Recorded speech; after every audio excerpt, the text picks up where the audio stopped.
Picture this.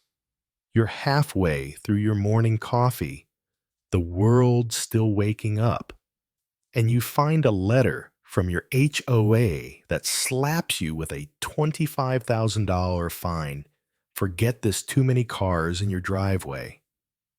That's the gut punch that started my war with the Willow Grove Homeowners Association. And let me tell you, it's a story that'll make you laugh, cringe, and maybe root for me just a little.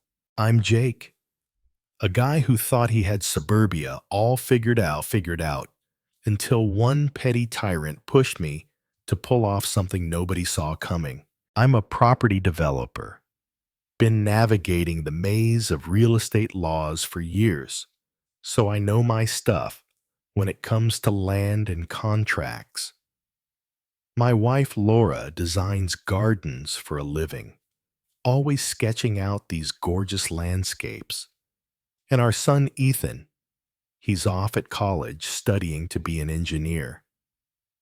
We live in Willow Grove, North Carolina, a place that looks like it's straight out of a postcard, with quiet streets, a decent school, and a community pond that's more for show than anything else. Our house has a 3-car garage, a big driveway, and yeah, 3 cars my Dodge Viper, which I baby and keep garaged unless I'm cruising. Laura's Lexus RX, her go-to for client visits, and Ethan's BMW M3, which mostly sits when he's at school. It's not like we're running a car dealership most days. You'd see Laura's Lexus out front, maybe mine if I'm slacking, and that's it. Then comes Karen Whitmore, the HOA's self-crowned queen, strutting around in her blazers and pearls, driving a Lincoln Navigator so big it could block the sun. Karen's the type who'd fine you for a lawn gnome she doesn't like, always flashing this fake smile that says, "I'm in charge," and you're not. I'd seen her at meetings preaching about standards, but I kept my head down, paid my dues, kept the grass trimmed, you know the drill. That is until she decided to make me her personal project.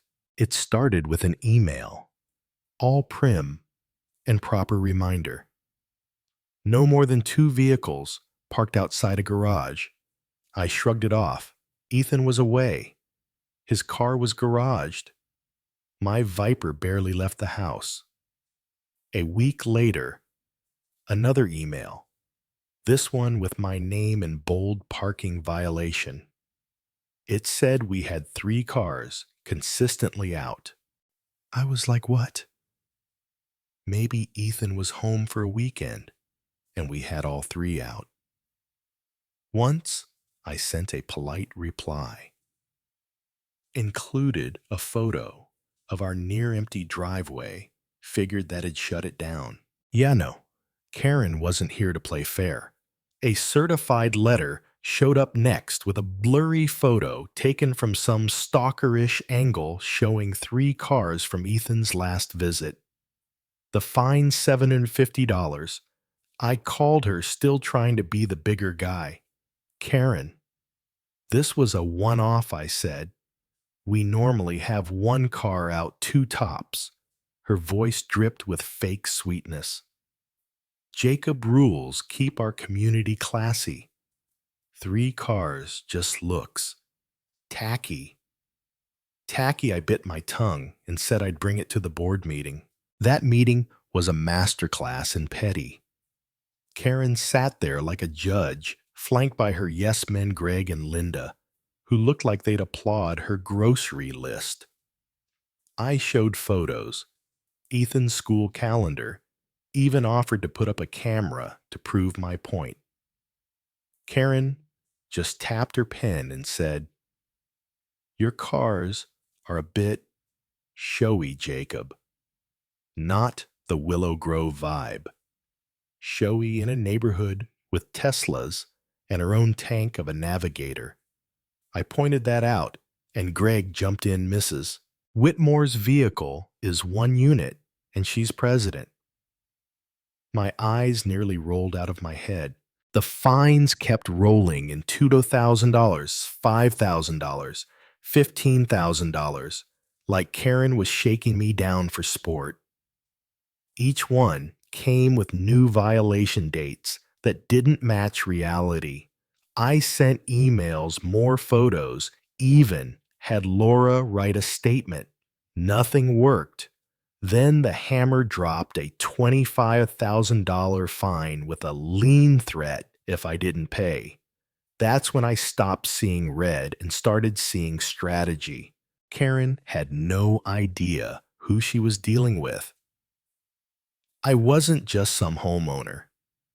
I knew how to fight back, and I was done being her punching bag. I went full-on sleuth, dug into the HOA's rule book, and found the parking clause. No more than 2 vehicles parked outside. But it didn't say what parked meant or how long was too long. Classic vague nonsense, perfect for someone like Karen to abuse. I started saving every letter, every email, and set up a security camera. Sure enough, it caught Karen creeping by in her Navigator, snapping photos at all hours, like she was building a case for the FBI. This wasn't an HOA thing. It was personal. I requested HOA financials and minutes, which they tried to dodge until I flexed some state law. The records showed Karen ran the show like a dictator with a slush fund for legal fights and zero accountability. The pond was Algae City. The clubhouse was falling apart, but her lawyer budget sky high. Then came the twist, courtesy of Mrs. Delaney, a sweet old widow who'd lived here forever. Over coffee one day, she sighed. Karen acts like she owns the streets. Wonder if she even knows who does. That stuck with me. I hit the county records office pulling every deed for Willow Grove. Turns out the neighborhood's developer Greenleaf botched the paperwork in the 80s.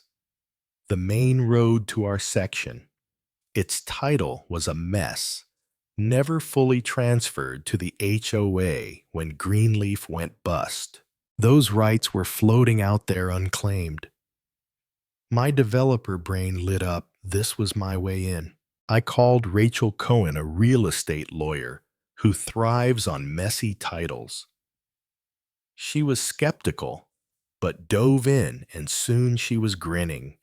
Jake, this is a gold mine. Greenleaf's dissolution left gaps, and the state doesn't care about these scraps of land. We set up Blue Horizon LLC to keep my name out of it and started buying up the road's rights, settling old taxes and redrawing boundaries. It cost a fortune, 6 figures, but I wasn't just fighting for me. I was fighting for every neighbor Karen had bullied. Karen, meanwhile, kept turning the screws. The $25,000 became a lien, and her budget lawyers sent me smug letters. I paid it under protest, biding my time. She thought she'd won, gave me this sickening smile at the mailbox. Rules matter, Jacob, she cooed. I just nodded, knowing she was walking into a trap. When the deeds landed, I had signs made private property Blue Horizon, LLC, no trespassing. Then, after Karen hit me with a $300 fine for Laura's garden trellis, I unleashed hell. My contractors put up the signs at dawn, and by breakfast, Willow Grove was chaos. Neighbors freaked. The HOA's phone lines melted, and Karen was probably hyperventilating. I sent a $30 million trespass invoice to the HOA, and every homeowner